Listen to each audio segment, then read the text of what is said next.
all-time classics of telepathy, using relationships and telepathy together to open the heart up. And it really is the whole movie is a restoration. Uh, Mel Gibson is in this movie. The title of the movie is What Women Want. And he he is known for his Jesus movies, The Passion of the Christ, and he's gonna have a new resurrection movie coming out in a while. But this is a movie where there's no Christian terminology or phraseology, and yet truly we can see that Jesus's message in the course is letting the Holy Spirit use the body as a communication device. And the main character is going to go through a major transformation. His mindset is more like in the 1950s when yeah, we had Frank Sinatra and the Rat Pack, and uh, he grows up in this movie with his mother being a Las Vegas showgirl. So he's just surrounded with showgirls his whole childhood. And then as he grows up to a man, he will call, for example, his maid and cleaner in his high-rise apartment. He refers to her as Babe. Hey, Babe, can you make me uh, cream cheese bagel or something the way I like it? And he will use the word doll. That's another word back from the 50s. Okay, doll, doll, and Babe. And he's really kind of like the I would say he's the North American version of the South American macho man. He is a macho man, and he really is very much into stereotypical thinking, which is not really inspired thinking, not inspired by the spirit, but through a seeming electrical incident that he's going to have. This movie is a comedy, but he's going to be blessed with the gift of telepathy, of being able to hear women's thoughts. And it's at first it's going to shock him, it's going to shake him up. And then, as with most gifts, most we'll call them psychic gifts, it's really about the matter of who's using the gift. Is it the ego going to use the gift, or the Holy Spirit? Is it going to be used to open up the heart for authenticity and deep heart to heart connections, or is it going to be used for competition, pride, self concept goals? He's going to have to discover that. He's tempted in both ways, and tempted in a good way by the Spirit to really listen for the first time and not already think he knows what's best in every situation, to open up his heart to start to feel like love, the connection. He wants to be truly helpful. There's a part of him that realizes that there's a great benefit in this telepathic gift, and then there's another part of him that is trying to make it work for his personal advantage. And so these are the two: the right mind, the wrong mind, the the things that are drawing him. And I just thought this would be a really good movie to show with the community, because I always am saying that really we never really over communicate. Most of the human condition is of extreme under communication. They always say in psychological terms, and the scientists are even saying that humans use such a tiny fraction of percent of their brain power. But you could say the same with the mind, because when the mind gets stuck in just communicating about the things of time and space, it's really not reaching its potential, which in the ultimate sense is true communication, full communication, like the song said, and the holy instant. Uh, Jesus says, if you would be in full communication with everything and everyone, you must have no private thoughts.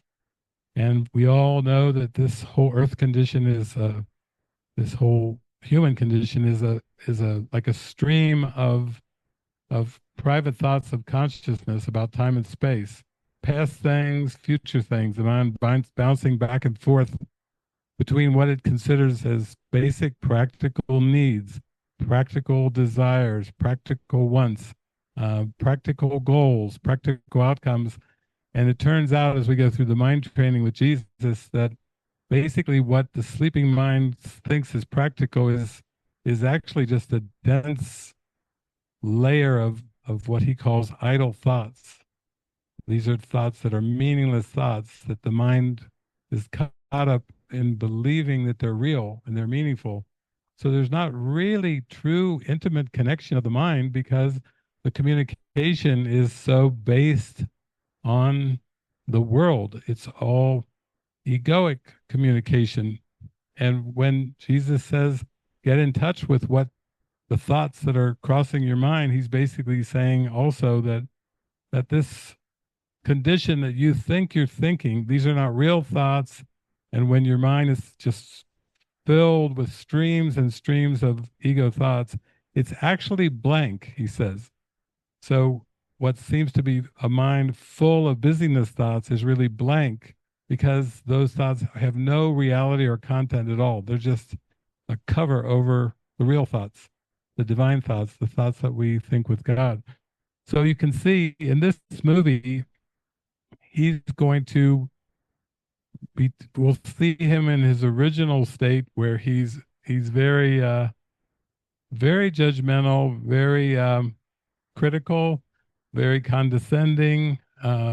He he basically is not interested in women and in the way of open communication or heart-to-heart connection or true connection. It's all just based on his limited perception, and he's going to be put in a situation where his boss is going to hire a woman played by Helen Hunt, who is going to be his creative director, his boss, and his whole world is going to get hit because it's like she's a perfect playing the character of she's just very intelligent, very forthright, very direct, very much into open communication, very much into inclusion, equality.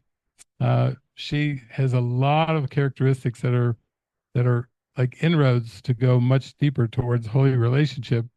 And yet, when Nick is blessed with this gift, which he doesn't see as a gift initially, he sees it as going crazy and going insane. But when he's blessed with this gift, he is going to do the thing that everyone says his 15-year-old daughter, his ex-wife, and many of the people who work with him just say basically he can't relate to women because he doesn't listen to them. And so the gift is he hears their thoughts. He hears all of their thoughts. So he's faced with this intense intimacy. And this is a good stepping stone. What Jesus is saying, that's the goal of the course, to come into full communication with everyone and everything, to not think with the ego, but to literally, it's possible, he said, to listen to the voice for God all through the day without interrupting your regular activities in any way. It's possible to be right-minded with your thoughts. And when you're right-minded with the thoughts, there's a deep sense of connection and love and intimacy because those thoughts are coming from God. Those are inspired by God, by source. So, I mean, there's not a whole lot of movies that really go after this issue. Nancy Myers, who's making this movie, some of you probably have seen some of her movies. They are just spectacular. Like Something's Gotta Give, Jack Nicholson, Diane Keaton. These are some of the best movies ever made. She makes spectacular relationship movies, and this one is got to be an all-time classic because now she's bringing in telepathy into the mix of relationships and healing relationships. I don't know if some of you remember from our Movie Watcher's Guide, another one that comes to mind is Chaos Walking.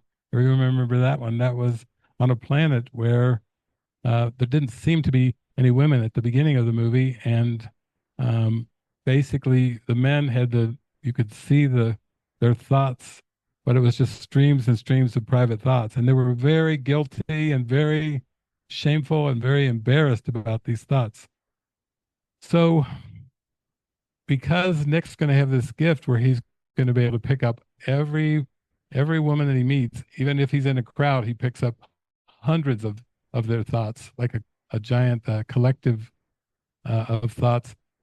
And you can start to realize that the ego has made all these defense mechanisms, and that typical human relationships, whether it's work relationships or relationships in family or at churches or groups of common, even common interactions are quite fear-based and quite stereotypical. Now, I think we live in an age many years after this movie was made, and we live in an age with ChatGPT, with David AI, Forgiveness AI, with all the tools that Laverne's worked on for 8 or 9 years. And so we've gone in the direction where people are actually having really deeply meaningful inquiry with like ChatGPT or some of these tools, and it's actually blowing their mind because it's reflecting back to them the desire of their heart, what they really want to know. People are going now into ChatGPT and saying, I think Jessica did that recently. Is Jessica here? Yeah, you had done the ChatGPT. Speak to me like the Holy Spirit in the Course in Miracles, and that's a very popular post you made because there's a desire for deep connecting, real communication, and that's putting it in a way that ChatGPT can give it to you. And so in this movie, it's seeing the contrast. This movie was made before there was AI became much more popular and known. I did see, I don't know if you remember, but the original Star Trek with Captain Kirk and Spock, Leonard Nimoy and everything, they actually, in one of their episodes, I think it was even might have been a black and white episode way back in the original series, they actually visited a planet that was run by artificial intelligence, but it was all their fears were manifest of control and wiping out individuality and all their fears, kind of like their fears later in the later years with Next Generation, with the Borg, a collective unconsciousness where individuality is lost. And in here, you will see Nick, after he gets over the initial shock, he's going to move deeper and deeper into starting to hear calls for love. It's amazing to see him shift from being so macho and stereotypical and then start to hear the thoughts and feel the call for love behind the thoughts. And that's going to open up almost an instant intimacy. And this is really the goal of community. This is the goal of Jesus and A Course in Miracles. So I think this movie is so helpful because you can already start to feel the power of intimate telepathic communication that focuses on joining in purpose and joining in mind, and takes it away from the stereotypical types of ego communication, which is try to get something, try to control something, try to make something happen, all the ways that the ego uses communication really to block communication. Ultimately, the ego is terrified of communication because the ego has a feeling that communication is its undoing. And Jesus is like, yeah, and this, it is right. That's why we've used no private thoughts and no people pleasing as guidelines for all these years, because when you get open, transparent, direct communication, then you are in a synchronistic telepathic flow, and it just feels like you're in heaven. It feels like you're in Wonderland. It feels like everything is happening in perfect synchronicity. it feels, to some people, it feels like heaven on earth, because uh, that is the purpose of relationships, according to the Holy Spirit. Their only purpose is for uh, overall full communication, leading to an experience of absolute oneness. First, absolute equality, then beyond the persona into absolute union of spirit, union of mind, union of heart, the union that is oneness. So I think when you can have such a deep topic, I really think Nancy Myers really hit the home run on this one, because she's just like Jesus is doing with the Course. She's taking the earthly belief in interpersonal relationships. She's taking the earthly beliefs around male and female, and she's spinning it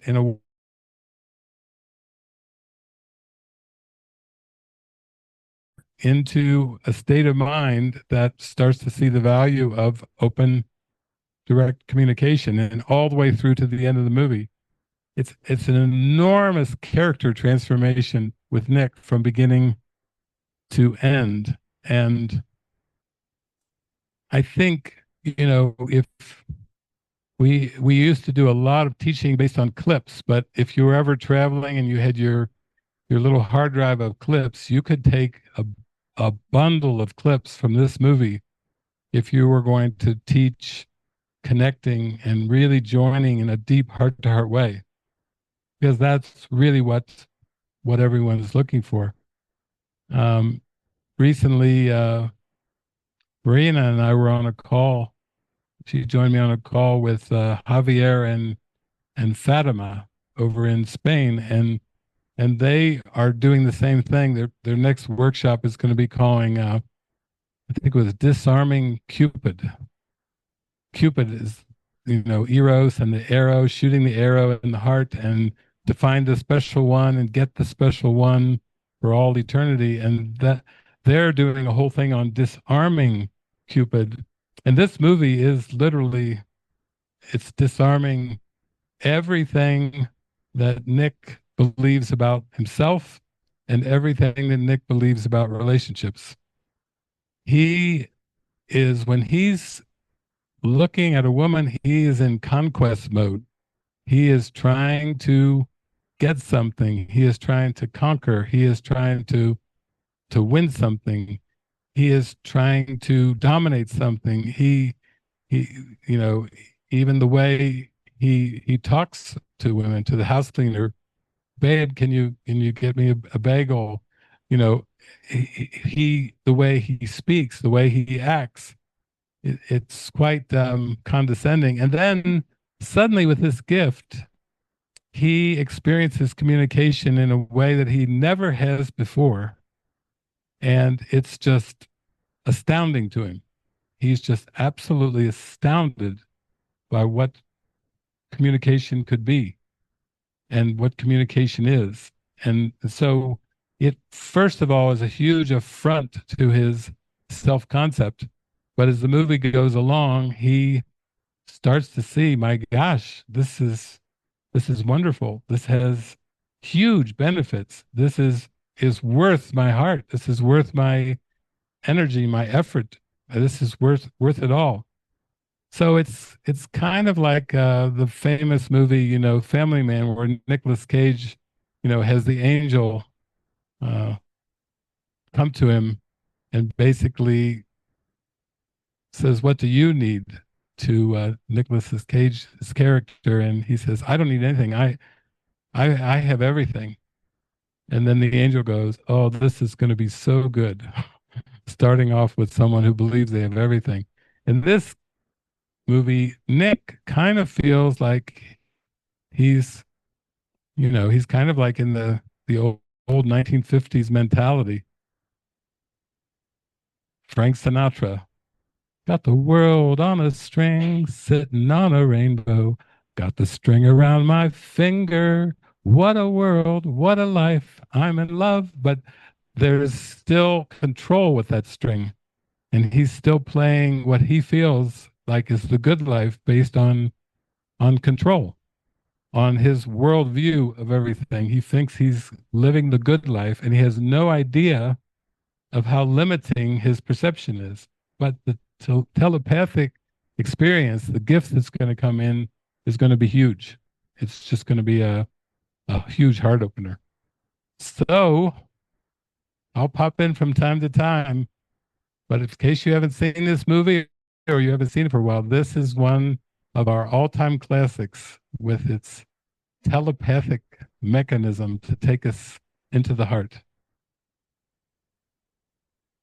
So you can see with this gift of telepathic picking up the signal, it is kind of like I remember going through different stages where my mind felt more and more and more telepathic and more like a giant satellite dish or antenna.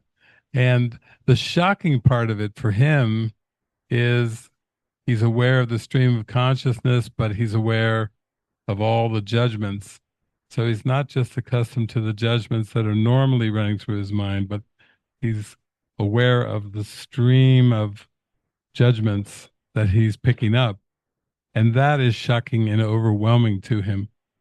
Contrasted with like Jesus, some of you remember the Bible, the woman at the well, where she comes there and he basically starts talking to her and saying, I'm a Samaritan woman. I shouldn't even be with you.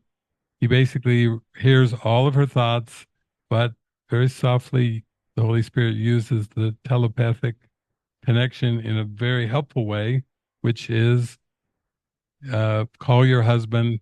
And then she is kind of nervous, and he says, you don't have a husband, you have many husbands. And he reads her mind, and then eventually she will go off and just running off to tell people in the village. Basically, there's some kind of a seer or a prophet that I just ran into at the well.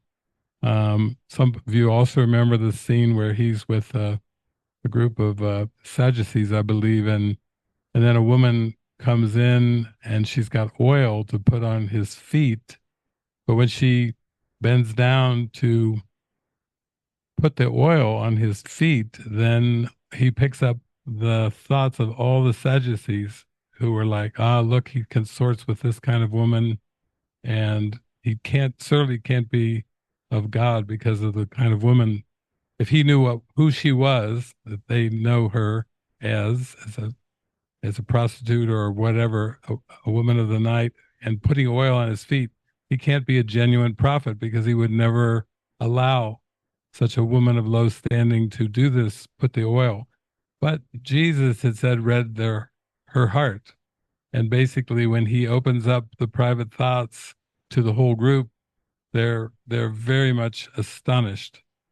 And so we see that the idea of telepathy is helpful only in the hands of the Holy Spirit, which uses it for exposing error and teaching the release of error to get lined back up with the thoughts of God. And in here, you can see he's had this experience where he's come across this woman who's very suicidal, who's in his office. He's coming across a lot of different women, but he's initially just shocked and overwhelmed. And that's typically, Jesus says our psychic power is desirable when there's a lot of telepathy. In that section, our psychic power is desirable, Jesus is basically saying it depends on the purpose for which they're used. What is it for applies to psychic abilities as much as any other abilities. So even with telepathy, the question is really, what is it for? Who's using it? Is the ego using it, or is the spirit using it? We will find as this movie goes along that distinction we'll see it acted out over and over. Is he using it for pride? Is he using it for competition? Is he using it to win something, or to be better than somebody, or whatever? And then as he starts to hear some of the calls for love, already it's surprised him uh, a bit with a few of the women that he's encountered, because you know like with his boss, now as the creative director, played by Helen Hunt, he had heard all kinds of things about her. He had his own judgments about her because she worked across town to a competitor ad agency, and basically when she comes across and he hears some of the thoughts, like she's saying, like, "Oh, I can't believe I'm so nervous. I have butterflies."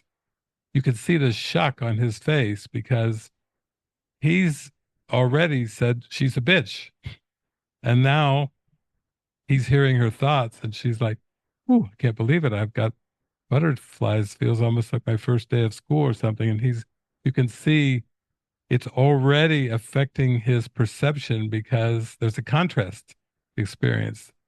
What he would think she's thinking is different from what he's picking up.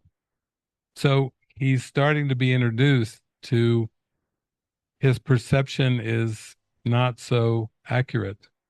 And that's what telepathic communication does, is the sense that the more you tap into it, the more you start to realize that your thoughts and your perception of the whole world is is very fragmented, it's very stereotypical, it's very judgmental, and and without that kind of a contrast, it just seems like, oh, my mind is the way it is, and it's just the way it's always been, and it's just the way that it will always be.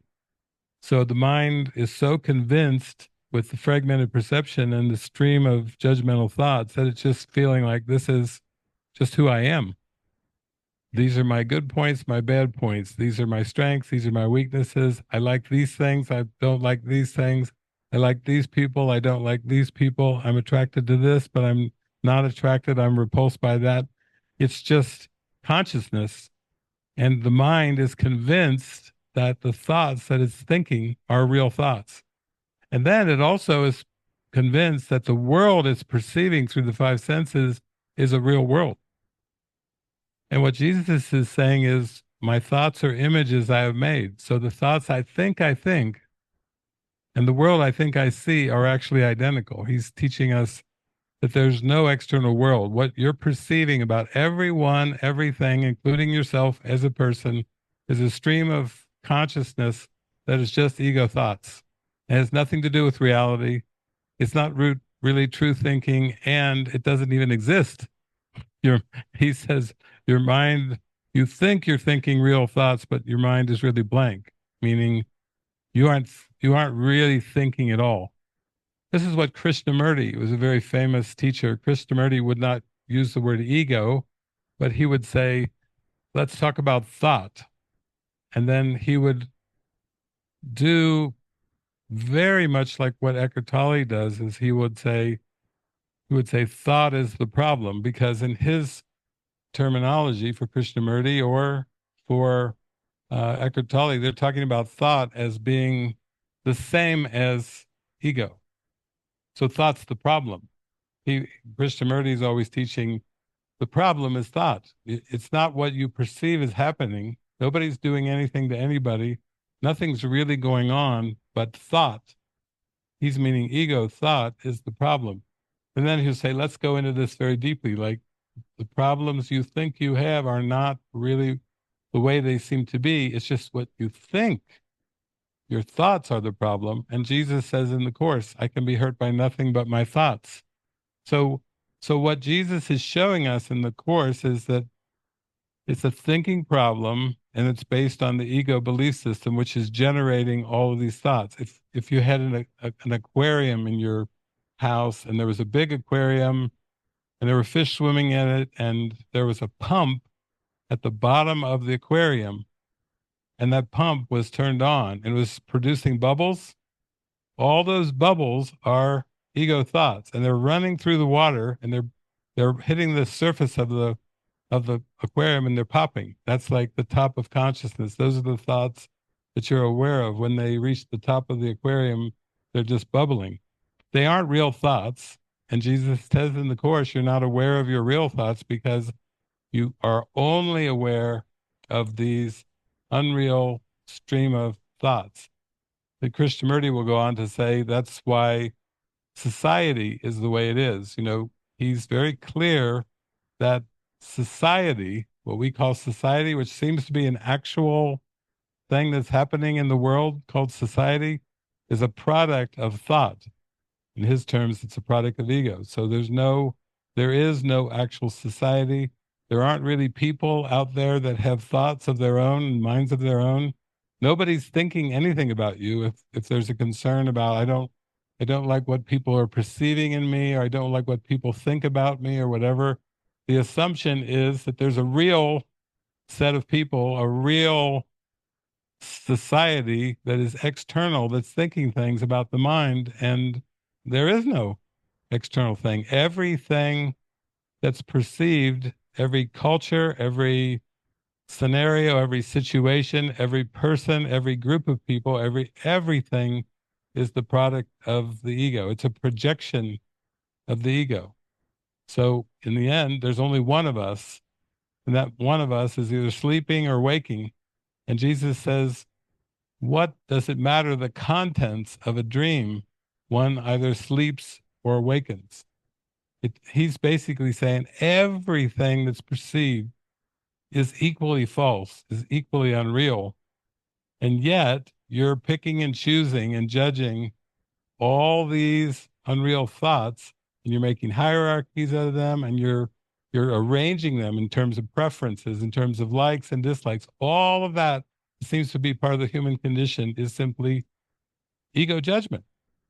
And then if you go back to the Sermon on the Mount, if you take all the teachings of Jesus and you put them down into just 2 words, that is really the teachings of Jesus: judge not.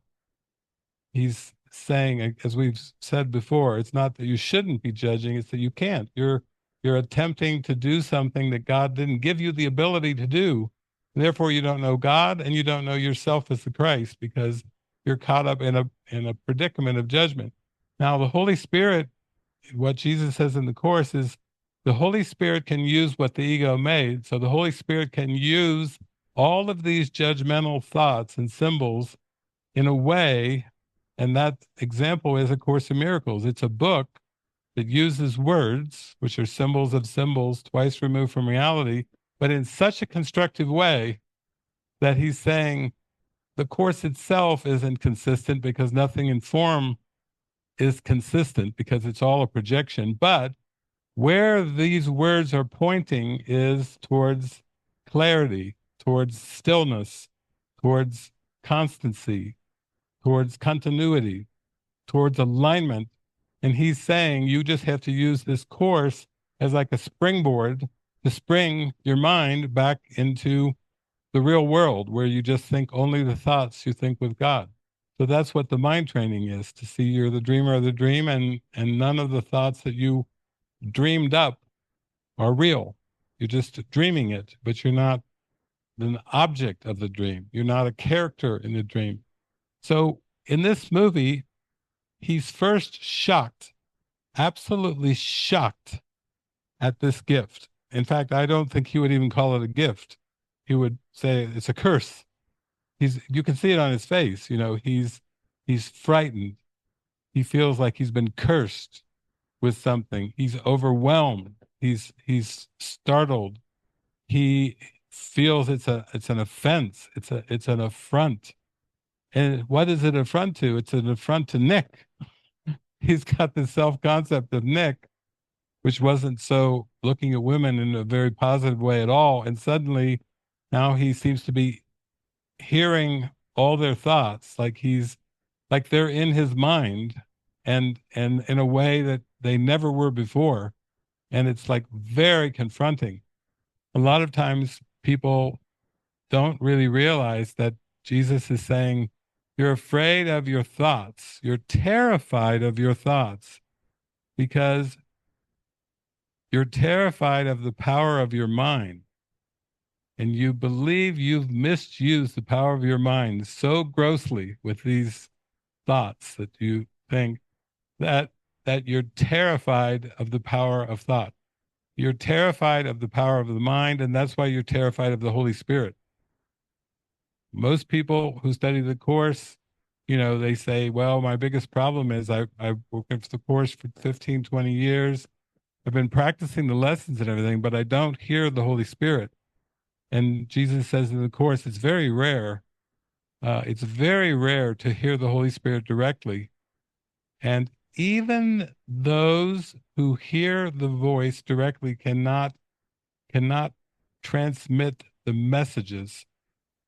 Why can't they transmit the messages? Because there's too much fear at being a demonstration of love. Why is there so much fear at being a demonstration of love? Because there's a fear of love. To identify with the ego, by definition, is to have a huge fear of love, because God has been denied from awareness. The Holy Spirit, the God's representative, has been denied from awareness. And now the mind would rather hang on to idle thoughts and past associations than to let them go.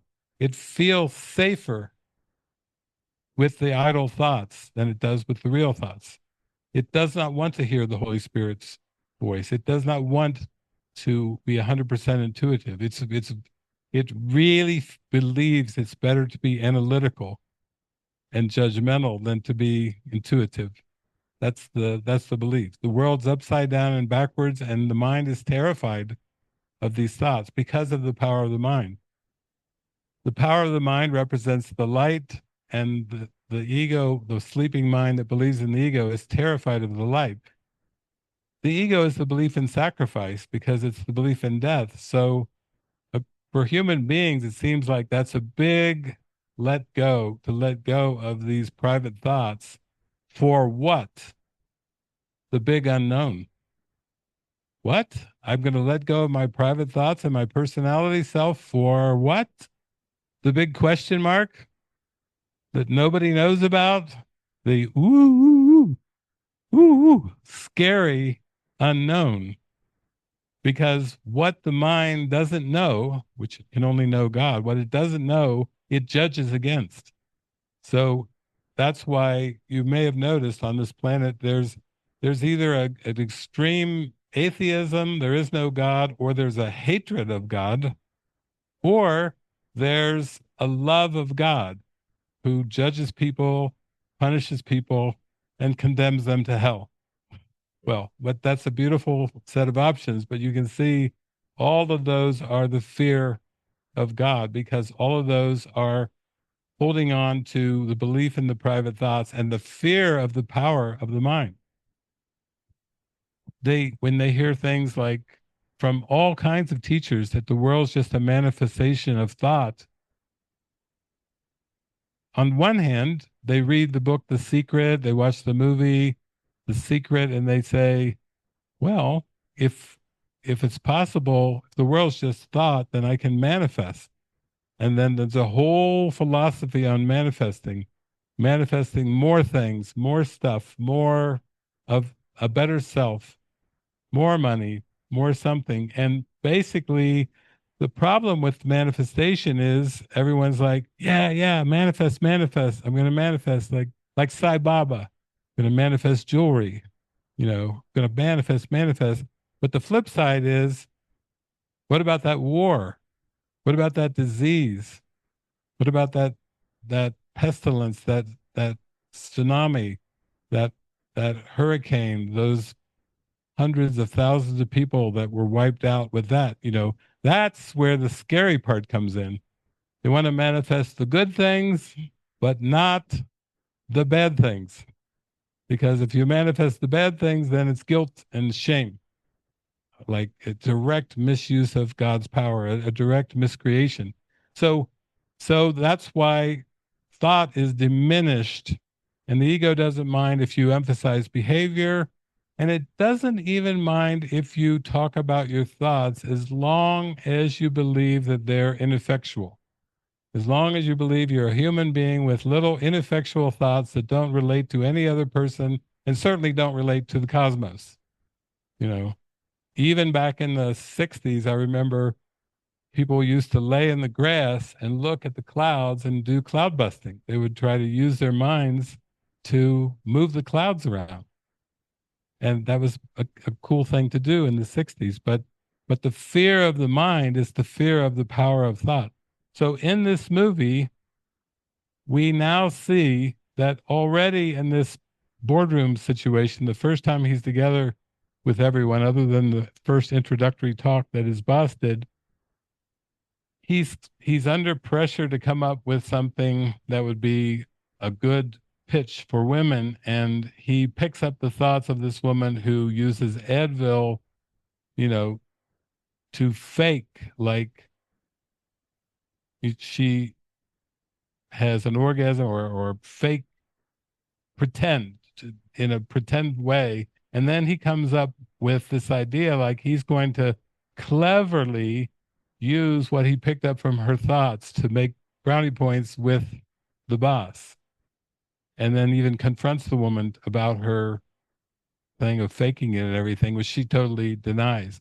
But you can see this is the first example where he's starting to be aware of the telepathy, the gift, but he's trying to use it for personal advantage.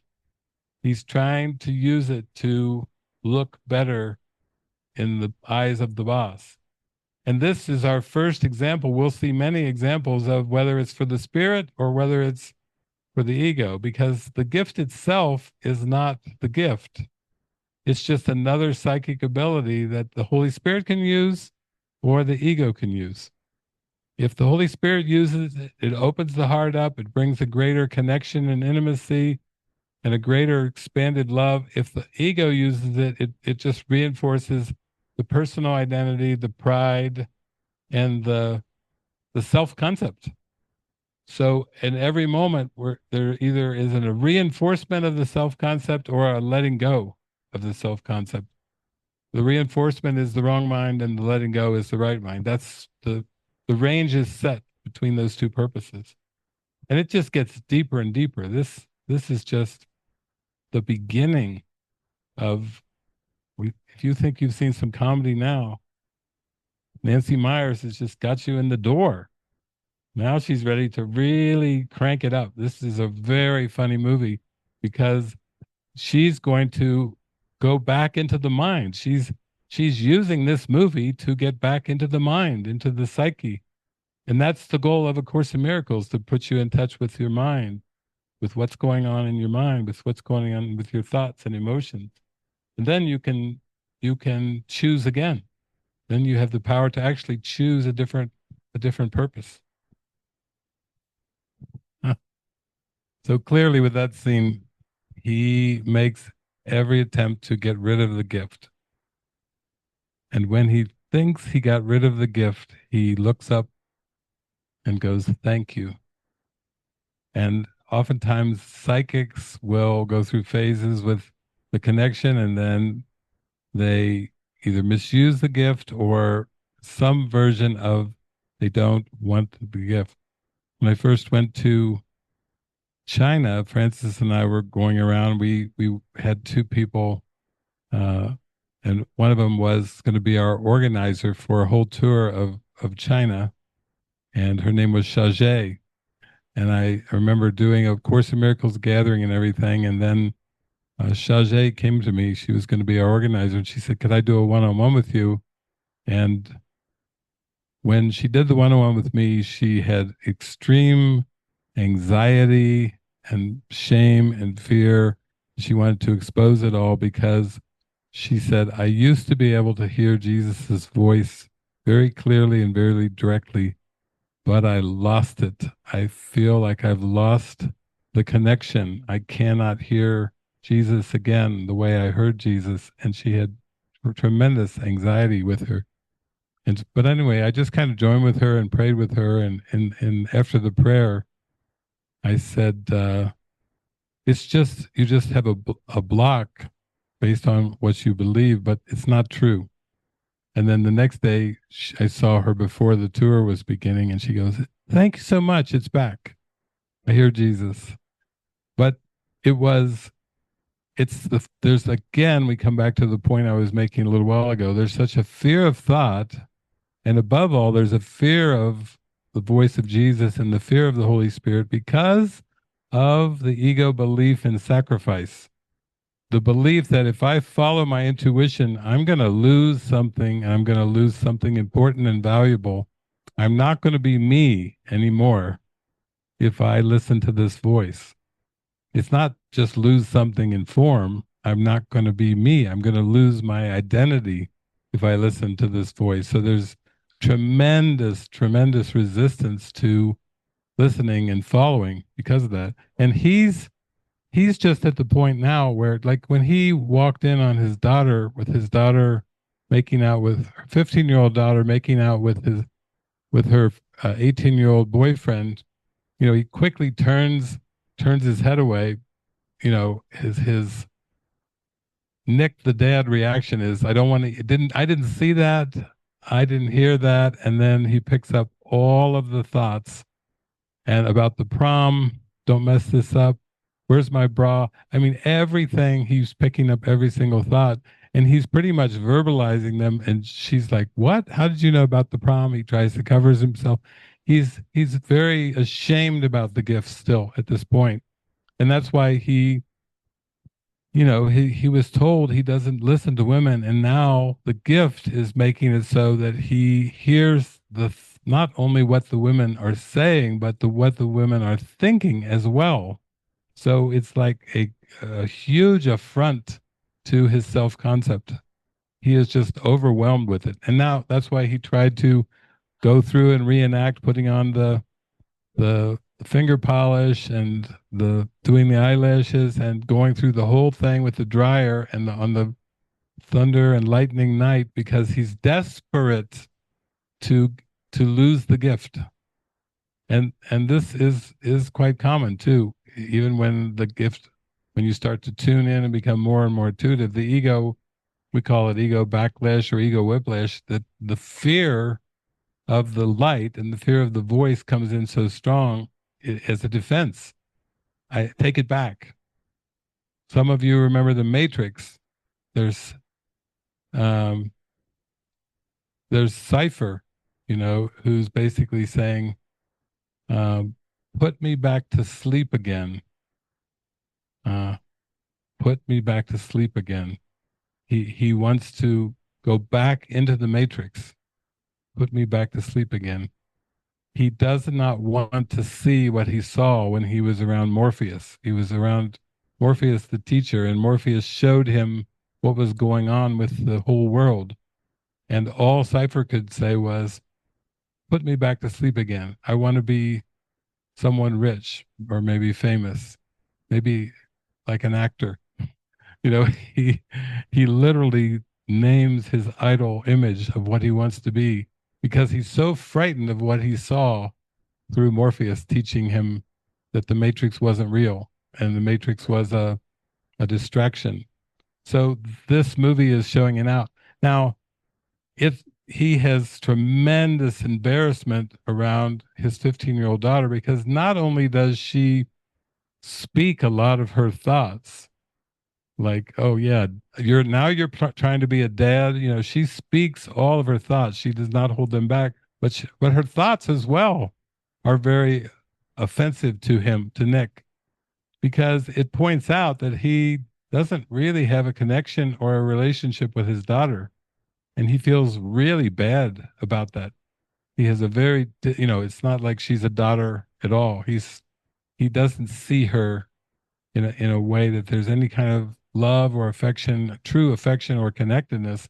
And that's very threatening to him.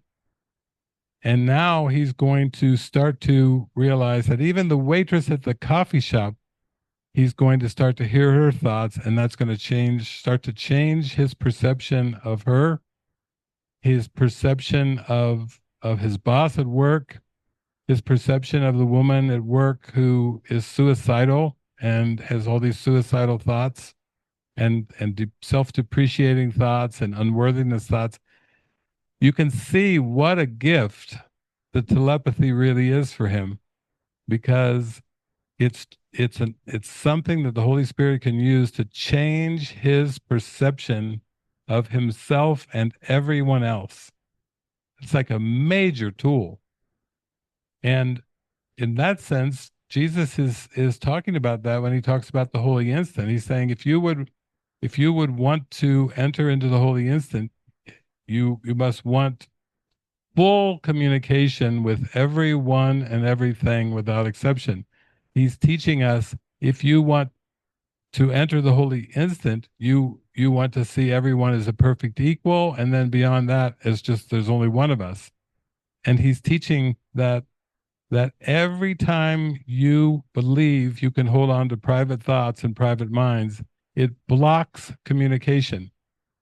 By the very definition that you can have a private mind with private thoughts is the exact opposite. It has nothing to do with creation. God didn't create private minds. God didn't create private thoughts. God doesn't have a private mind. God extends everything and all of his thoughts in creation. And in creating Christ, Christ was not a passive creation. God just didn't just breathe Christ.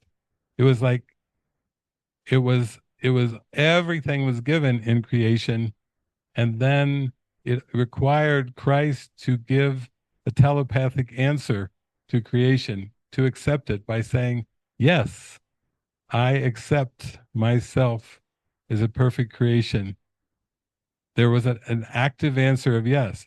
So every time in this world where there seems to be a broken commitment or a broken promise or somebody didn't keep their word or whatever, that's a projection of the ego, which was the first thought of separation, that God was a God of pain, of suffering, that God wasn't the real God, that there was another God. The ego made up its own God. We've heard about this God for many centuries, punishing God, angry God, retribution. When God was angry in the Old Testament, what he would do, he would zap a tribe. That's the kind of God that was presented in the Old Testament. Not completely. There were some parts in the Old Testament, like there's one line in the Old Testament of the Bible that says, God has no favorites. Bingo! We got a real thought. That's an actually real thought, because God has no favorites. There's no favorites to love. Its love is just pure. It's all inclusive. It's all encompassing. It's what love is. It has no favorites. So there are other points though where it seems like that God demands a sacrifice, or God can be punishing at times. Happy, happy, loving, loving. Watch out, don't get on the other side, the bad side of God, or you'll get zapped or punished. That's a projection of a different God than the real God. That's the ego's projection of God. And that's another example of what the ego does. So we see in this movie, now we're going to see it increasingly, that we're going to start to see that there are going to be relationships showing up where when he reads their thoughts, he feels something in his heart. He's touched by what they're saying. He hears in his mind, in his heart, their call for love. He hears them calling for love. And he never had that before. He was never thinking of any woman in terms of her heart, or what she was really asking for, what she was really calling for. He was just not seeing the call for love. He was only in this stereotypical thinking, seeing them in a very objectified way, not as love or as spirit or even as calling for love. So we're going to start to see the spirit really work the miracle here, using telepathy as a way to open his heart up. There's our temptation. You can see at first when he convinces his therapist, brilliantly played by Bette Midler, and that she is terrified. Actually, she is shocked, because in all of her psychotherapy, she's not seen anything like this, like a mind reader. And again, her fear and her shock is again the fear of the power of the mind. It's the fear of thoughts. It's an actual fear of thoughts, a fear of, oh my God, if my thoughts are powerful, what could I do with them, good or bad? You see the the power is like, oh my God, if I could miscreate with them, that there's a huge fear of the light because of the belief in miscreation, the belief that I can take what God has given me freely in my creation and misuse it and make up something evil, destructive, terrible, horrible. So there's an absolute terror. So first you see she's like she's like really frightened by it initially, and then she goes over and she's puffing cigarettes because she's chain smoking. With one cigarette, she's chain smoking. She's just huffing and puffing because she's so terrified.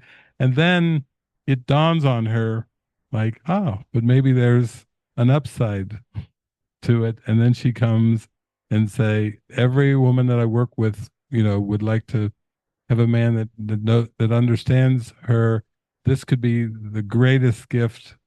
You could be a one of a kind, da da da da da. And then finally, you could rule, and you see the big smile on his face. So here's the temptation of the ego. We can clearly see the gift, but we can see the ego wants that gift.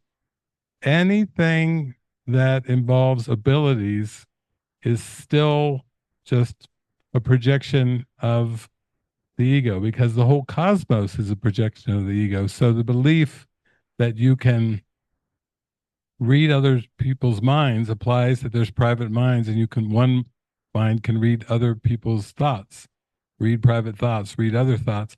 The belief that you can do something with it in a positive way for your advantage as a person is a frightening thought too, because God didn't create persons in the first place. And if you believe you can use some kind of psychic ability, power of the mind, to manipulate, control, some way, change, fix, control, whatever it is, it's all egoic. But remember, the Holy Spirit can use everything that the ego made. So the Holy Spirit can use the symbols of this world, including people, places, things, situations, everything, in a constructive way. And that's what guidance is. When you get guidance from the Holy Spirit, you are allowing the Holy Spirit to use the symbols of the world, the words, the things, the objects, the images, in a constructive way, in a way that gives you a more clear reflection of divinity. And if the Holy Spirit keeps doing that and keeps giving you more and more clear reflections of divinity, where you just feel happy for no earthly reason, could be doing anything, could be saying anything. It doesn't really have anything to do with behavior. It's the perception of the situation as a whole. And you feel just happy for no earthly reason because you're just soaring in happiness because you're feeling the unified perspective of the Holy Spirit. That's a miracle. That's literally a miracle. And that's why he says you need to have consistent miracle mindedness in order to be happy.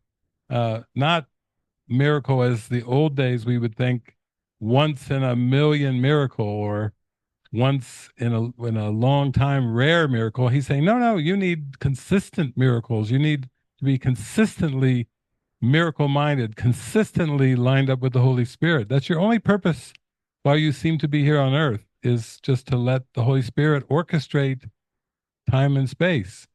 We had recently with Raphael and Urpi, they had a mystic, kind of a miraculous experience in a Walmart buying air conditioners.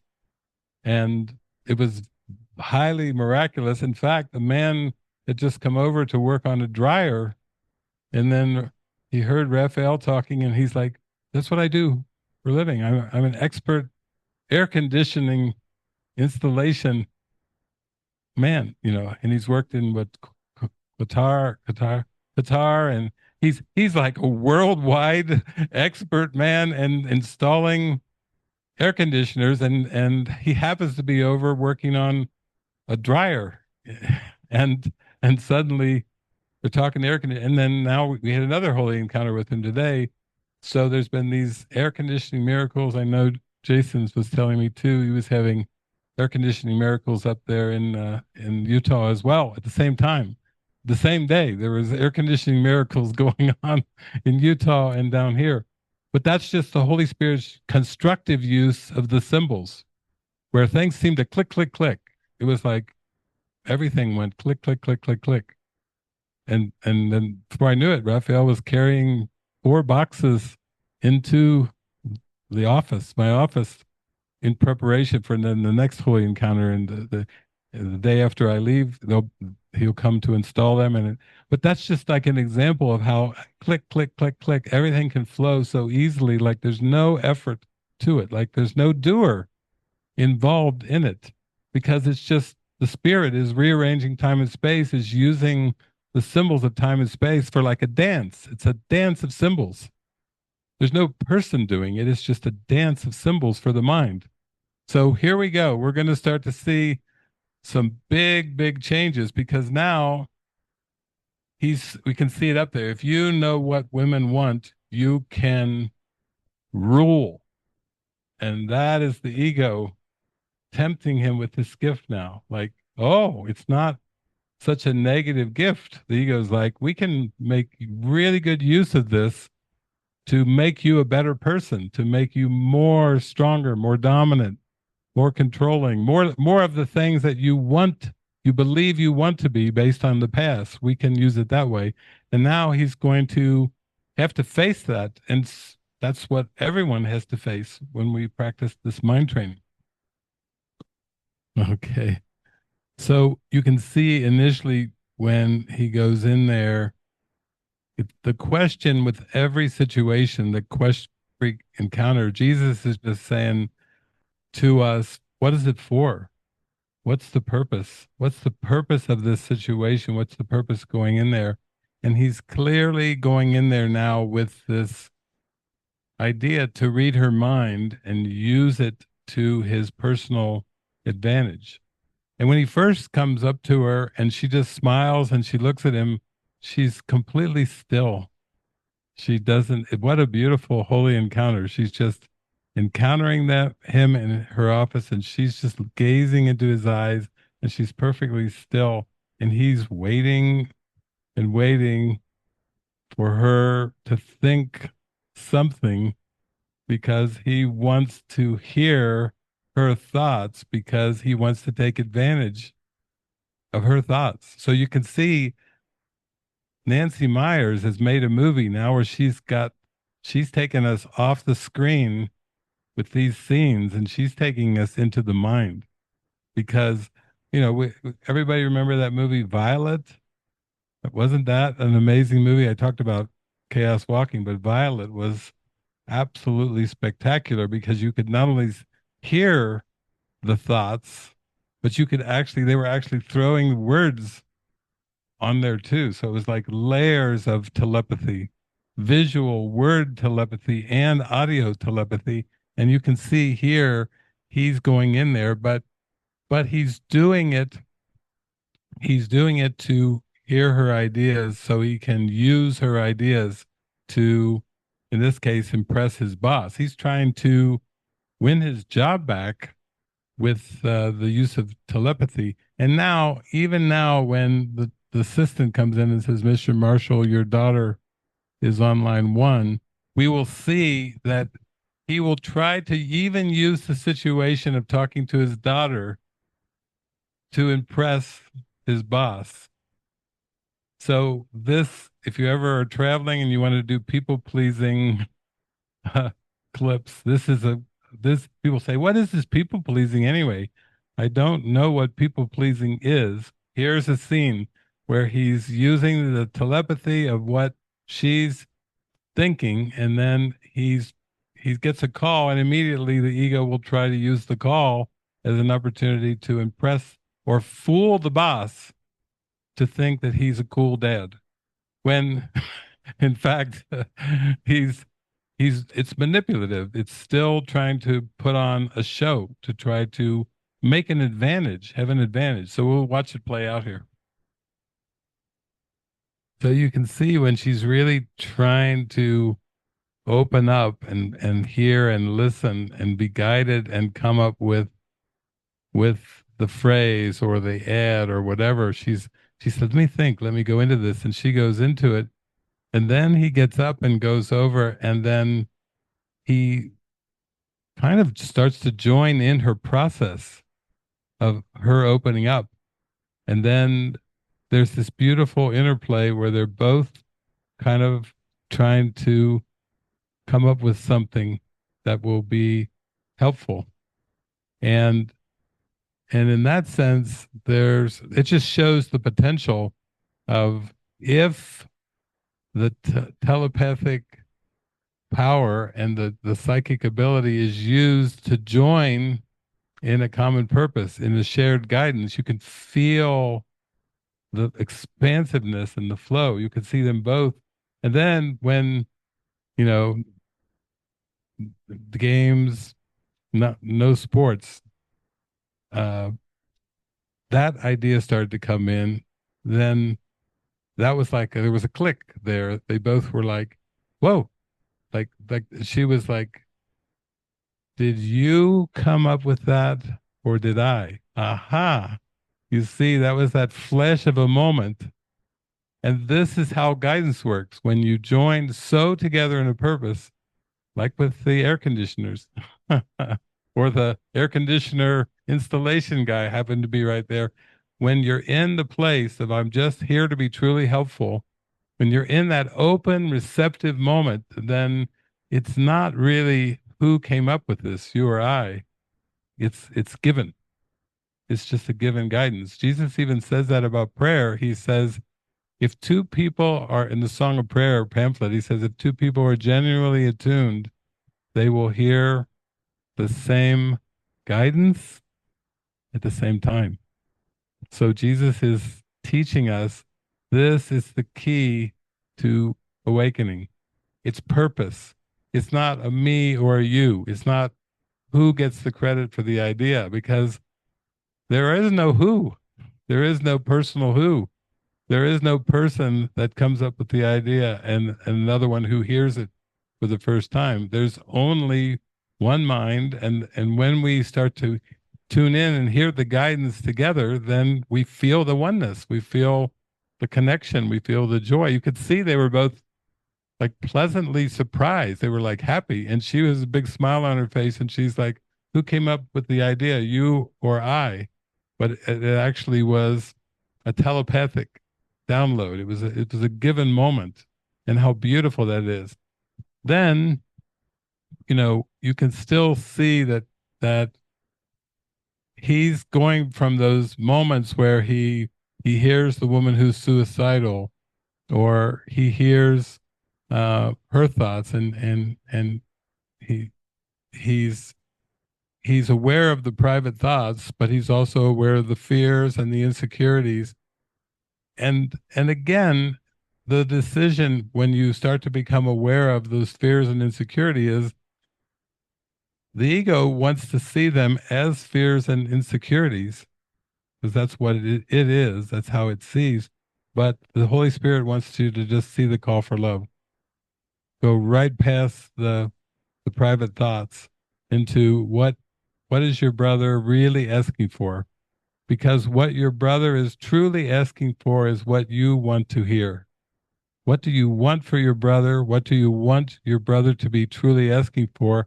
It's all in the mind. It's not an interplay between private minds and private thoughts. It's like what you desire, you call forth. The message that you hear from your brother, you want to hear, whatever that is. So it's like, in the end, if that's the case, then it's like, wow, then I have to be in touch with the power of my wanting. I have to be in touch with the power of my wanting, because my mind is so powerful that prayers are always answered, in the sense that whatever you want, whatever you wish for, even if it's in your unconscious mind, that's what you will perceive.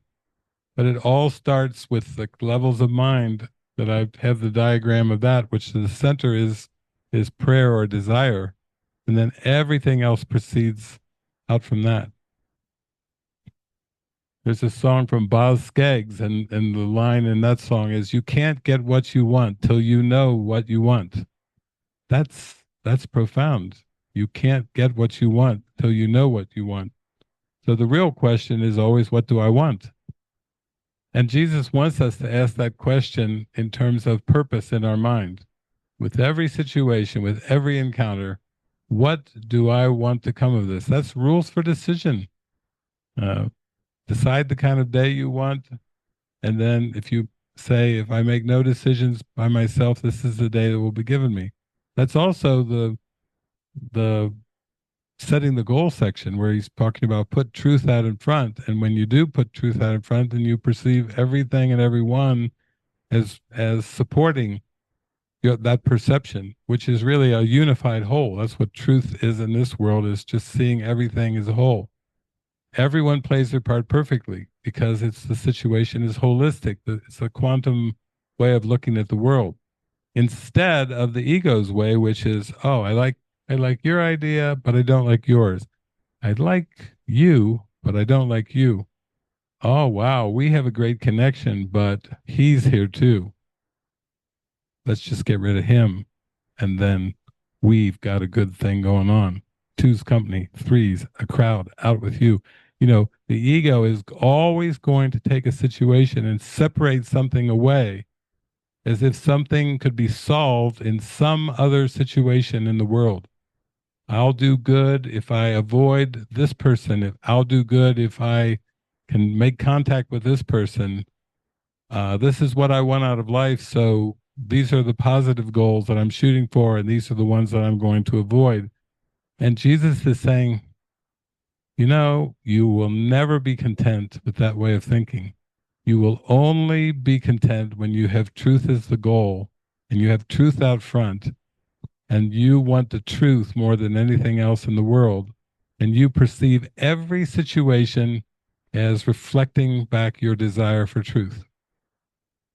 Absolute perfection in every single situation. And he teaches us, he says, now you have to practice with specifics. I'll guide you in seemingly specific situations and specific holy encounters until you can more broadly generalize what I'm teaching you to all circumstances, and then you're home free. That way you will know the truth, and the truth shall set you free. But until then, practice setting the goal, practice putting the truth out front. So we can see in this movie, Nancy Myers has just put together this amazing movie. There's not many that go into the level of thought this quickly and this consistently. She's doing it scene after scene after scene after scene. She's showing us the power of thought. But we also see the decision to be made. What is it for? Am I going to use this to connect, to hear the call for love, to answer the call for love? And you can see, even when he was all fired up about being with his therapist and, you know, you've got a gift and you can rule the world, when he comes back to the office, he's ready, he's fired up to really take full advantage of this gift now. And the first thing he encounters when he gets in is the woman who's suicidal. And you can see he stops and you can feel his heart opening up because he's like, oh, like I didn't know you were calling out for love so many times. He didn't even see her. He didn't even notice her in early scenes. He would walk right past her and almost sometimes even run into her, like steamroll over her as if she didn't even matter or she wasn't even there. But now when he's tuning into the telepathy, he's like, oh, like she is hurting or she's calling out for help. She's suicidal. And that's growing now as this movie goes on. He's starting to see the calls for love. He's starting to feel like I can really be truly helpful here in many, many situations where there's opportunities for me instead of just his egoic way of trying to make the most money, dominate, win at his job, and all of his old ways. He's starting to realize, wait a minute, there's a lot more going on here than I was aware of in the first place. And now there's a lot of opportunities to be truly helpful and truly connect, regardless of what the form is, regardless of who's saying what. He's tuned in at the mind level, so he's much closer to that call for love. There's a part in A Course in Miracles where Jesus says the Holy Spirit recognizes only two orders of thought. Everything is either love or a call for love. And then what's more interesting than that is what Jesus says after that. He says, you are not capable of doing this. Why? Because you are too bound by form and do not understand what content is. So content in the mind ultimately is love. And the Holy Spirit is the love. So the Holy Spirit can see love and a call for love. But as soon as the mind gets addicted and bound to judging and interpreting the forms, it believes in attack. And therefore, it's perceiving attack. It's not just perceiving love and a call for love, it's perceiving there's an attack there and I have to attack back or I have to defend. And that's where all conflict comes in from attack and defense. But he says you're too bound to form and you don't know what content is. The I know mind that has learned this world has overlearned a crazy belief system and a crazy system of labeling objects, people, places, things. The more intelligent you are in the world's learning is the better labeler you are. The better judger you are in the world's terms, the more educated you are. And if you're specialized, if you're like a neurosurgeon, you're an extreme judger that you can go and operate on the brain and take away the bad and think you know the good and go in brain surgery, because you get paid a lot of money to be a brain surgeon and so forth.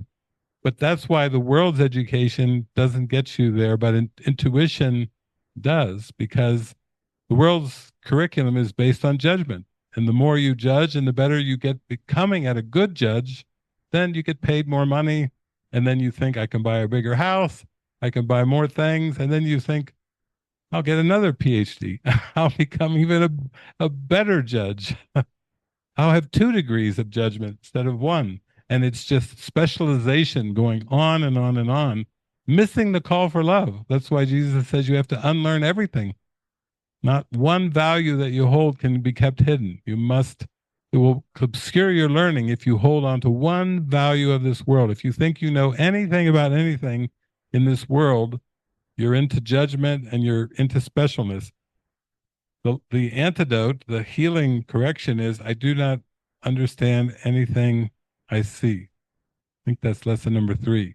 Just number 3 in the course. I do not understand anything I see. Following up on number 1, nothing I see means anything. That's like empty the mind of everything you think, and think you know. So I like this because in this movie by Nancy Myers, now she's showing, that's the first scene where now we're starting to see there's like a connection developing very rapidly where she's like saying, I heard about you and I was dreading meeting you. And now she's like thinking, repeating in her mind with her thoughts, don't fall in love with somebody at the office. Don't fall in love with you. She is falling in love. She's feeling the huge connection with him because of the transparency. And it's all because of the telepathy. You see, she's feeling heard. She's feeling like they had a creative moment together with advertising about the games, Nike, no games, sports, whatever the slogan was. And then they're both like, she's like, who came up with that? Me or you? It's like a golden moment of connection.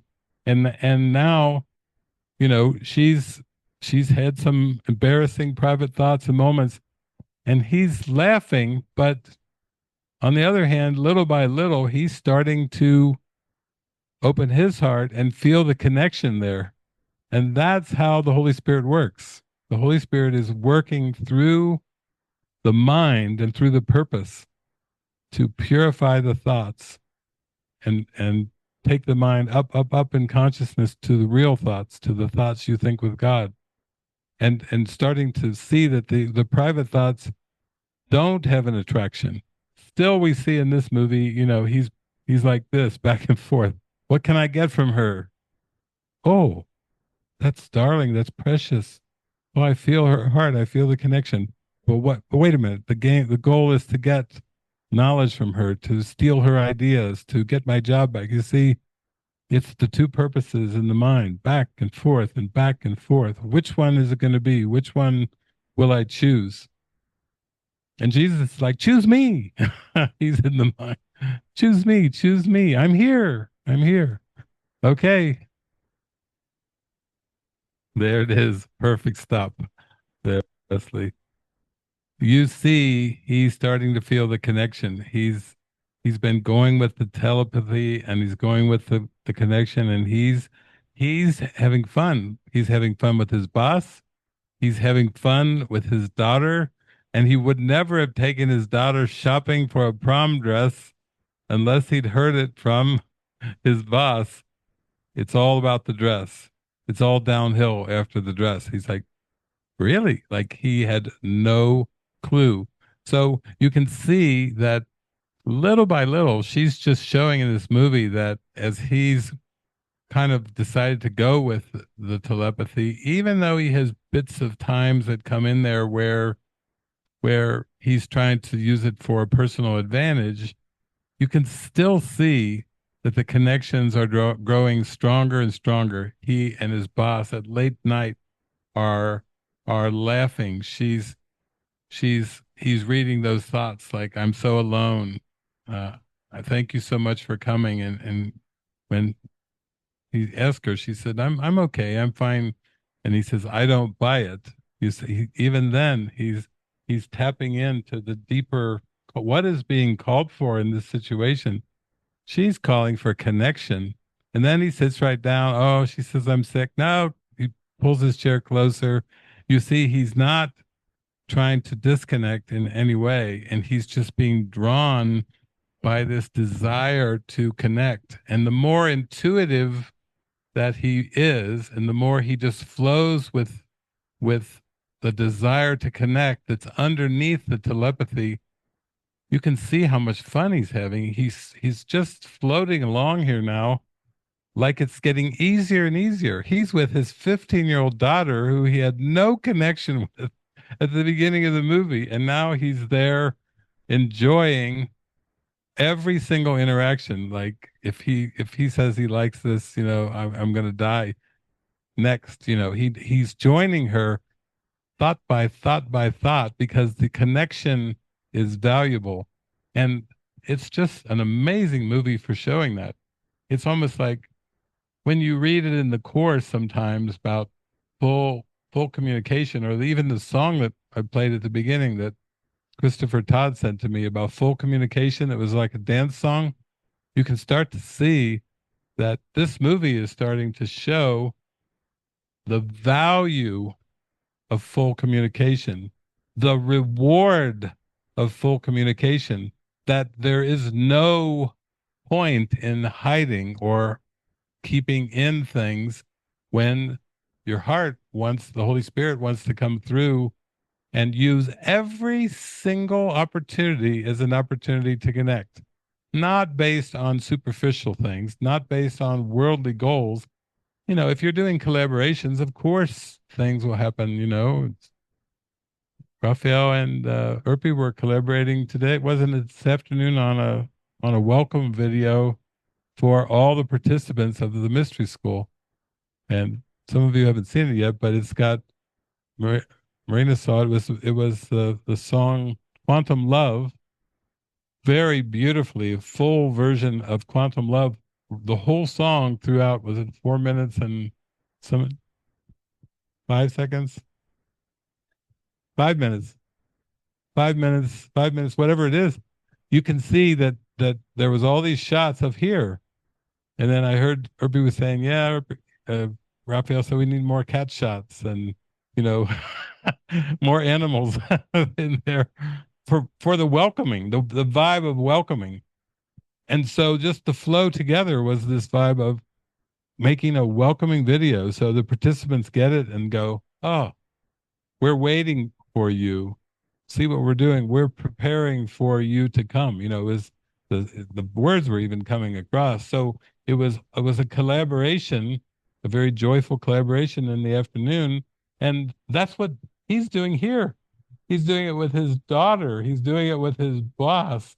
He's paying attention to even the woman who's got these dark, unworthy thoughts and self-depreciating thoughts and suicidal thoughts. He's taking note. It's almost catching him when he hears those thoughts of suicide or self-depreciating. He's like, he just stops whatever he's doing because he's like so struck, like, oh, I never knew. All the time you've worked here, and then we're going to find out as the movie goes on, he was actually the one that blew off a job interview with her. That he doesn't even remember how he had her become a messenger, a floor messenger, doing those kind of tasks instead of taking a higher job because he just completely dismissed her. Maybe he just looked at her and went, she's not much of a babe, so I won't give her the time of day. And now, because of the telepathy, he's like, oh, when he hears those suicidal thoughts, he's like, oh my gosh, she's hurting. He's hearing the calls for love. That's really the key, I think, is if we go through the day and we start to more and more be able to tune into the calls for love, the love's going to come through. Jesus says, only full appreciation is due your brother, both for his love, his loving thoughts, and his calls for love if they are perceived correctly. So the thing is, it's those calls for love. If they're perceived as attacks, the ego is sitting back there smiling in the mind, going, gotcha again. But if you see the call for love, then you will answer with love. And that's what he's doing over and over. So here we go. Great movie. I mean, this is like getting into the psyche. And great Helen Hunt and Mel. Oh, Mel, you make all these great Jesus movies. He's giving us a real telepathic Jesus movie with cognition, starting with his thoughts and his telepathic powers here. Again, precious people pleasing clip. We see the telepathy, but then with the fear, when she first was going to go out with him, she was saying, I've been hurt so many times, so whatever you do, just don't hurt me, don't let me down. And then the telepathy, and then she phrased it basically, you know, put me out of my misery, tell me the truth. But you can see if the expectation is there and the belief is you can let somebody down in a personal way, this is where the mind caves into the people pleasing. It's a really good example of how there was a connection there. There was a telepathic connection. Even her saying, it's like you were in my head. It was amazing and all these things.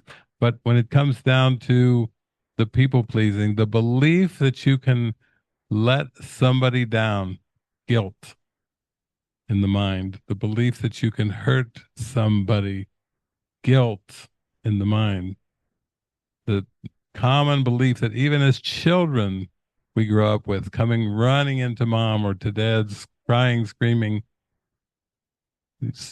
somebody's hurt my feelings, somebody hurt me, the belief in hurt, the belief in being let down. It's the ego. It's the whole world is a projection of the belief that you can be hurt and let down. And then Jesus comes zooming in with his Course in Miracles saying, I can be hurt by nothing but my thoughts. I can be hurt by nothing but my ego thoughts.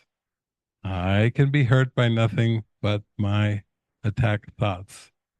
What is the solution, Jesus, to this crazy, crazy, crazy predicament? Lesson number 23.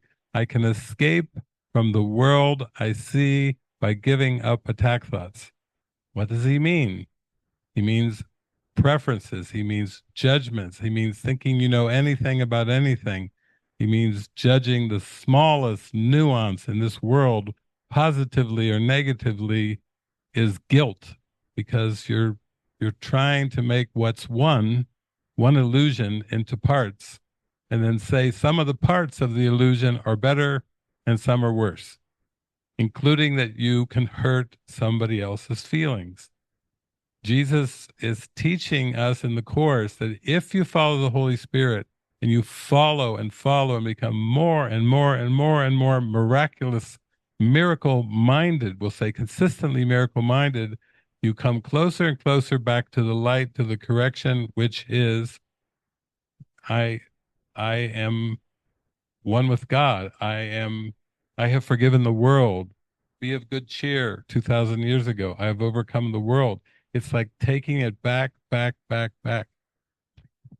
If it was possible to hurt someone or something, both either physically or psychologically, then there is no God. If pain is real, there is no God, Jesus says in the Course. If God is real, there is no pain. It's the most clear, direct explanation of God not being connected to this world. This world was made using the power that God bestowed on the mind, but the mind that believes in miscreation and forgets that it's believing in miscreation, and then it's all caught up in the scenarios of the bodies. Even this thing, if you go back and you look at this clip as a clip, she's coming to him with this, she's coming to him to open up her body thoughts. And only Jesus could handle that. Be of good cheer. You are not a body. You are not heterosexual or homosexual. You are not bound by these body thoughts. You are transcendent. You transcend body thoughts. He says that in the Course. Do not raise body thoughts to the level of mind. What does it mean? Do not give body thoughts causation. Because if you do, you take the body thoughts out of Christ's control. If you believe in the body thoughts as a private mind that is thinking these body thoughts, which is what body identification is about, then you take responsibility for them. Oh, I'm sorry I said that. I'm sorry I did that. It's always about bodies. Bodies. Jesus says sins are in bodies, but the miracle transcends the realm of the body thoughts. That all he's asking in the Course is he's saying, bring them to me. What does it mean? Bring my body thoughts to you. What does that mean? Let me have them because they'll be under Christ's control.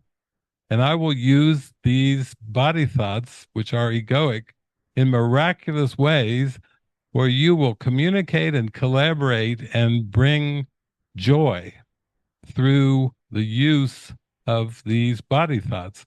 The Course in Miracles, he used Helen and Bill, and he brought through A Course in Miracles. That's a beautiful use of two bodies, seemingly Columbia Presbyterian Medical Center, because it's Jesus's words. It's the Holy Spirit coming through line after line, page after page, chapter after chapter.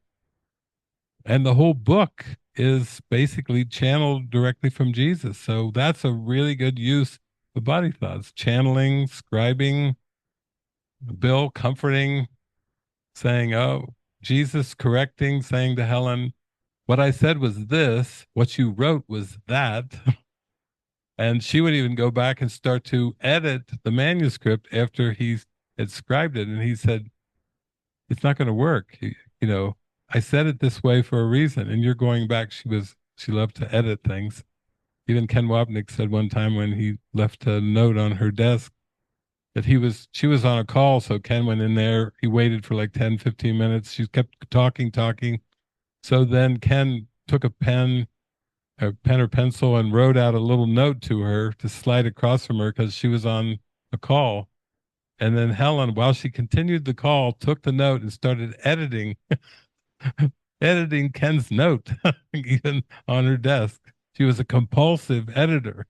It just showed that Jesus had to go back so many times over the 7 years. What I said was this, what you wrote was this. Go back, you have to take this down.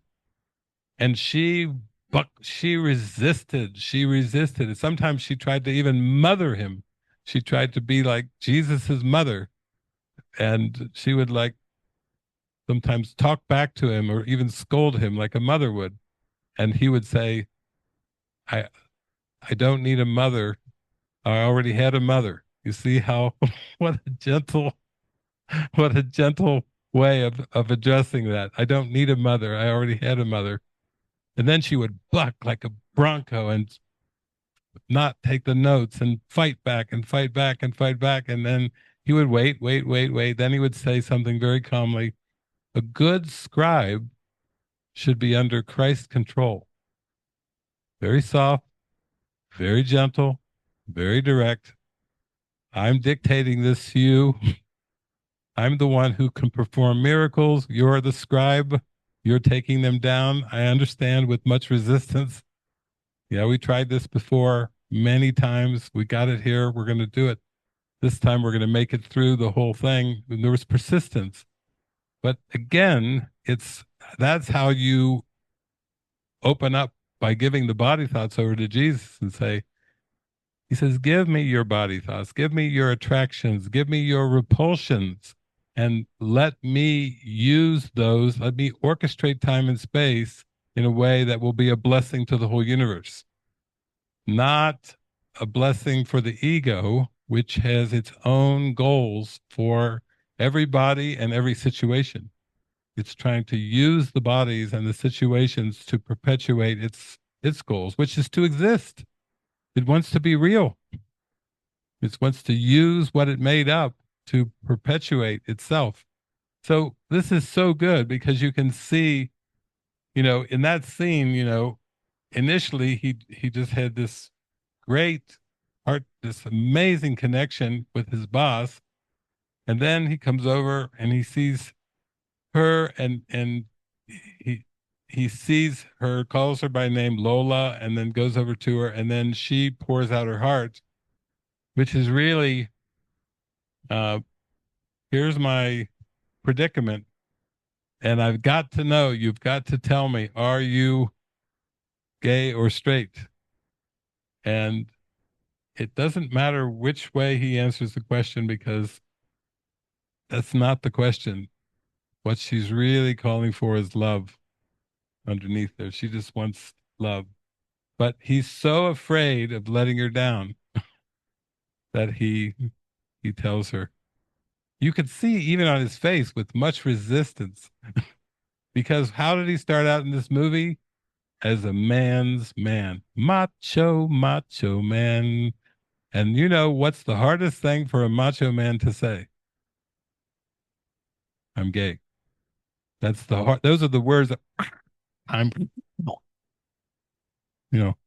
that goes against the concept. That's not, that's not Frank Sinatra. I did it my way. Cary Grant, a man's man. I'm gay, but you see him cave into the people pleasing because of the belief that I could hurt her.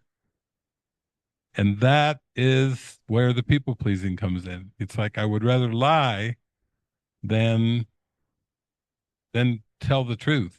Now the truth is not told in words, but it's actually comes through in seeing the situation as a whole. Again, Jesus says you have to put truth out in front and setting the goal, and you have to see everyone playing their part. But this is really gold. These clips are really gold because many people say, "What is people pleasing?" and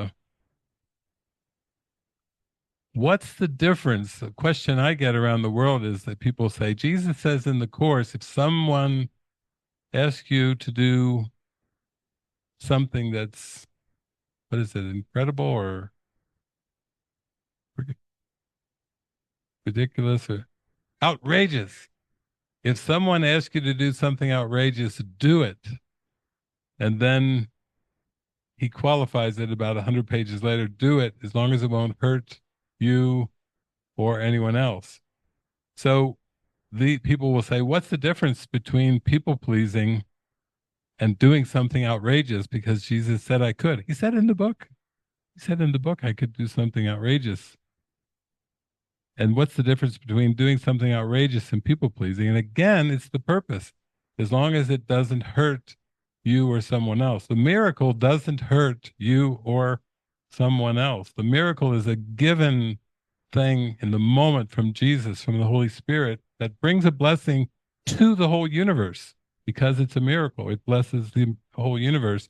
But these scenes are really gold at showing us the temptation of believing in attack and therefore believing that you can hurt somebody and therefore changing the form to try to do the right thing, say the right thing, to not let somebody down, to not hurt somebody.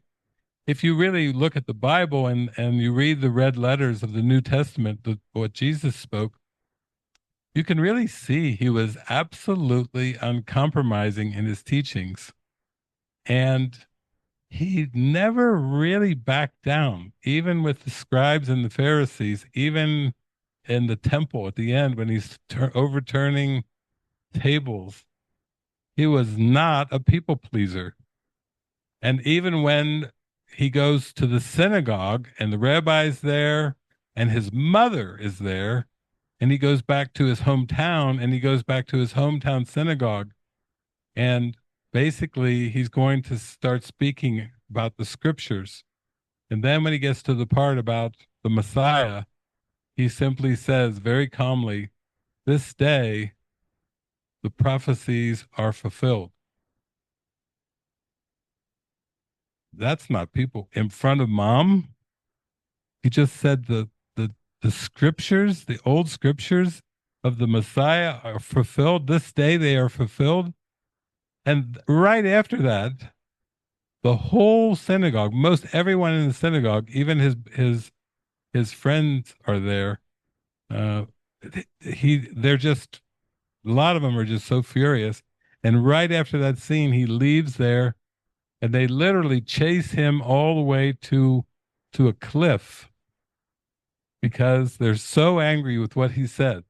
This day, the prophecy is fulfilled about the Messiah, that they're going to push him off the cliff. And I remember reading this scene in the Bible, and then it said, and he vanished from their midst. He vanished or disappeared in their midst. He dematerialized with an angry mob on the scene. It was not my time yet. It's basically, but you see how even in those scenes, he was not trying to please the crowd. He was not trying to please mom. Comes Benny for some snuggles. So these are good teachings because we have Jesus as an example, as a role model of saying, yeah, this is what I'm calling you to. I want you to come under Christ's control, and then there's no problem and there's no issue after that. So you can tell there's a theme song, a Frank Sinatra theme song that's being played throughout this movie, and we just heard it. I've got you under my skin. They keep playing the song, Got You Under My Skin. Under my skin is something more inside me beyond the body. I've got you. I connect with you under my skin, beyond the body. Uh, and then, right as it was fading, got you under my skin. Right before this scene, as they start to go up to her new apartment, the end of the song is trailing off. I've got you under my skin. Use your mentality. Use your mentality. Wake up to reality. Those were the lines. Got you under my skin. Use your mentality. Wake up to reality. There it is. Jesus is saying, you've got to come into your mind. You've got to take your focus and attention off of the images and the screen of the world.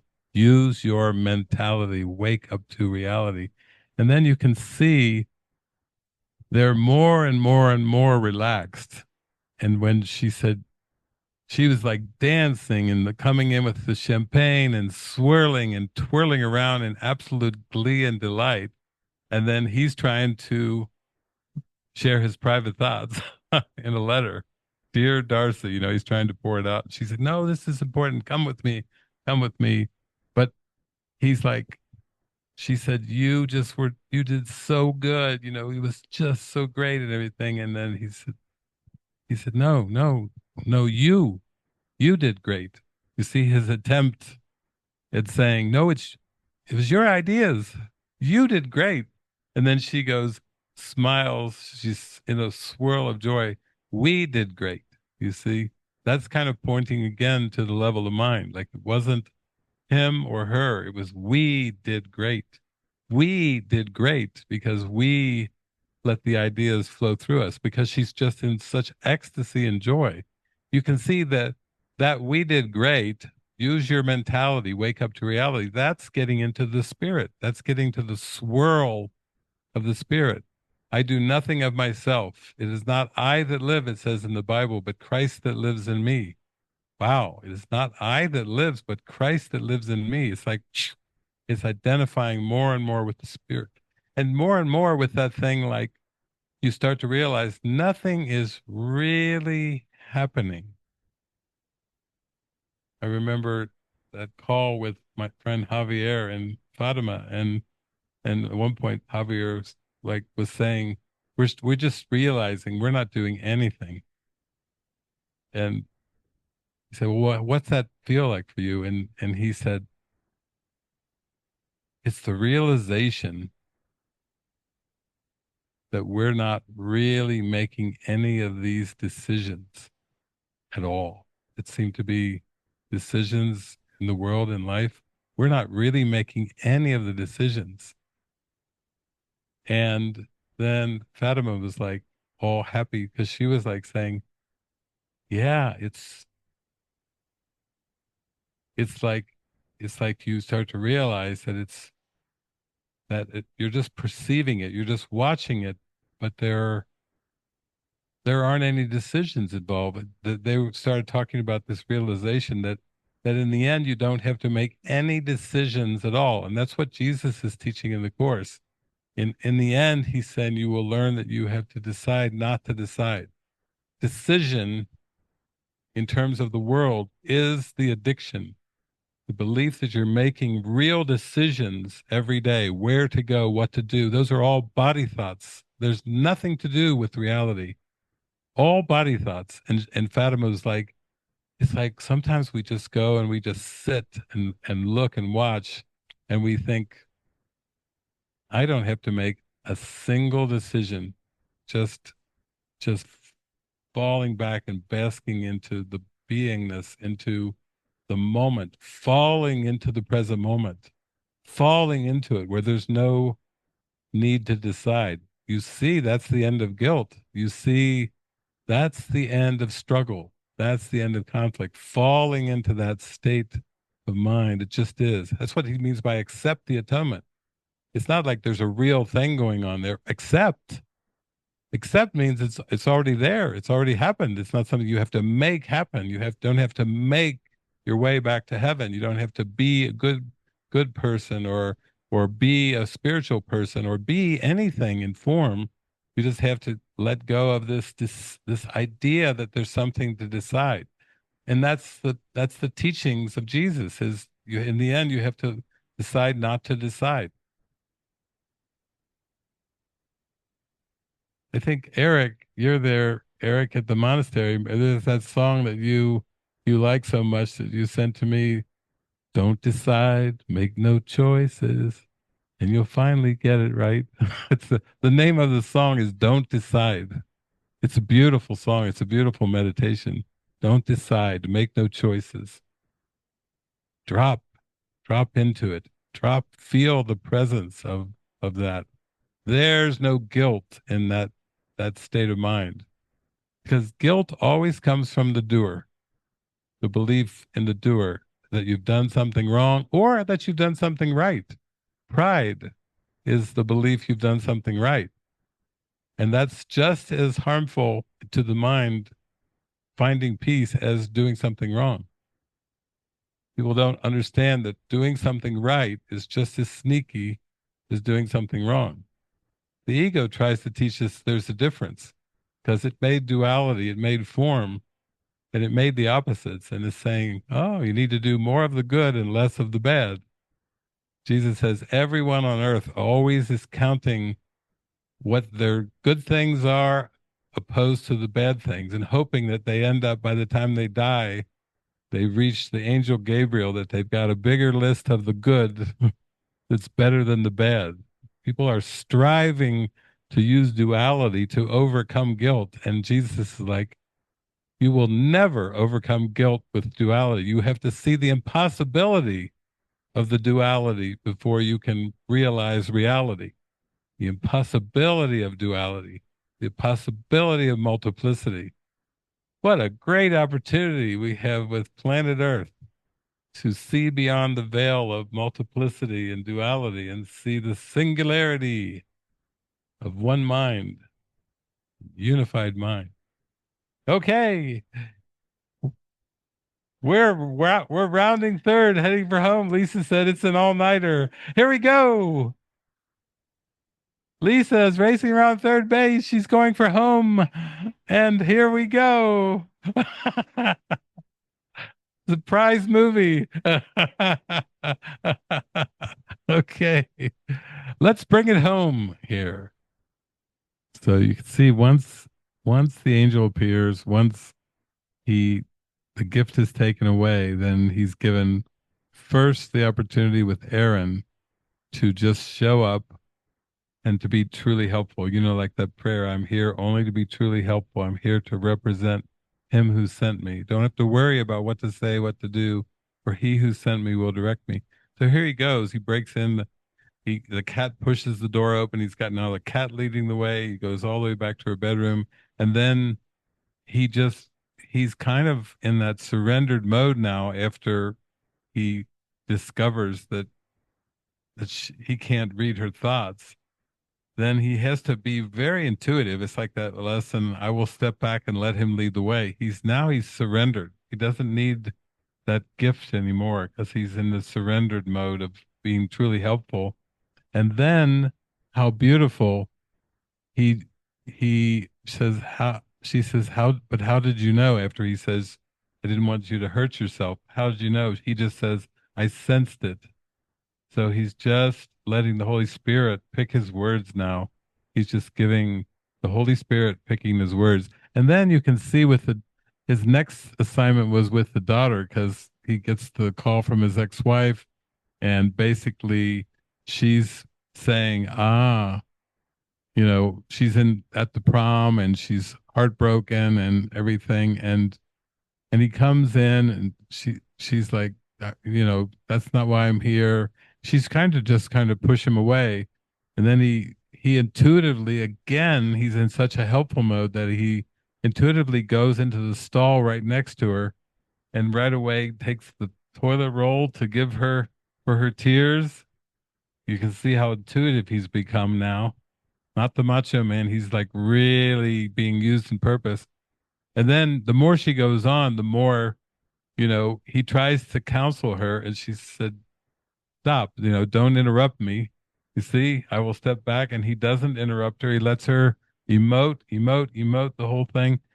And then he feels so much that he wants to help her. He stands up on the commode and peeks over into the stall. And she's, and he realizes, no, that's a violation that, he's just in such a place of learning how to step back and let spirit lead the way without hearing the thoughts now.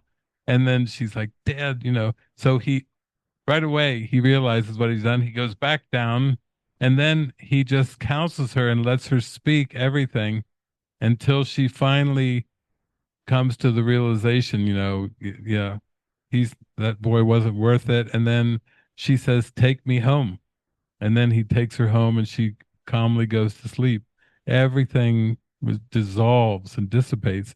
So you can see, after he's now reached the point where he can tune in and listen and follow, and it's so strong in his heart that he wants to be truly helpful and help in any way that he can.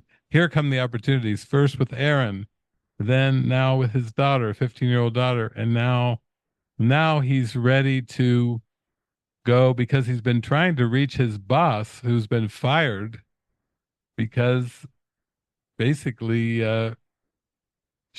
she didn't get any credit whatsoever for any of the ideas, and he was receiving all the credit, and he's like, no, it was her ideas, it was her. And so now he's got to one more time go and step back and lead the way. It's such a precious scene as we're working up to the end of this movie because, again, he's going to have to do what he did with the boss. He's going to have to spill all of his private thoughts to her and then take whatever happens with no people pleasing, no holding back. He's going to just have to just bare his soul, which is really what Jesus is asking us to do in the Course. Give me your private thoughts. You will not be shameful when you do. You will be healed. I will take them from you. All the private thoughts that you think you've ever done right or wrong. He's like saying, put them under Christ's control. Give them to me. And then you will see that you're innocent. Then you will see that the light shines away the darkness. Bring the dark thoughts to me. Give them to me. Whatever you've got on its burden on your heart, give it to me and I will take it away from you because you are holy. We are the same one. So here we go. We're going up. This is really a great closing scene because he's got to have a lot of faith to go right up to Darcy and to just pour his heart out and not hold back and hide anything. And then he's got to trust that the spirit's got him because because the world would say, the ego would say, yeah, that is the end. you you go to Darcy and you say what you think you did, and then you're going to pay. The ego's like, oh, you will pay for that. And then he's got to still have the faith to come up and walk through it and pour it out. And then what's even better is her reaction. She's going to deliver one of the most spectacular, no people pleasing lines ever. You can make the final scene into a clip because he's going to pour it all out. She's going to give a no people pleasing answer. And then the love just takes over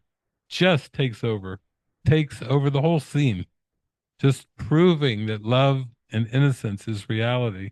So it's beautiful. Nancy Myers puts this beautiful ending in here. Okay, here we go. Let's go for the home run here. Mm, that's a classic. That's a classic. Yeah, there it is. That's the key. He offers up all his private thoughts and follows it up with, I need rescuing. Imagine doing that to the Holy Spirit.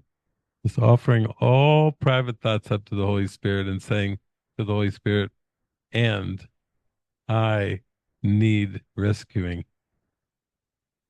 That's healing. That's really healing. Because the invitation is there. Yeah, it's like the invitation for help.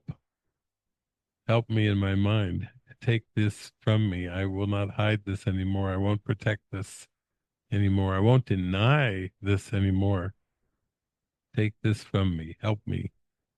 They always say that is the shortest prayer, help. And always in the end the most effective prayer. I won't hide anything from you and help. So that's our journey. So I hope you enjoyed it. This is what classics are for. The Holy Spirit dropped this one in recently the other night and says, aha, here's one for you. And then it just dropped in to do this spontaneous gathering. So yeah, that was fun. That was deep. That was deep. Good old Mel Gibson. Mel and Helen Hunt. Yeah, they really, really, really got that one good. Yeah, hit all the aspects. So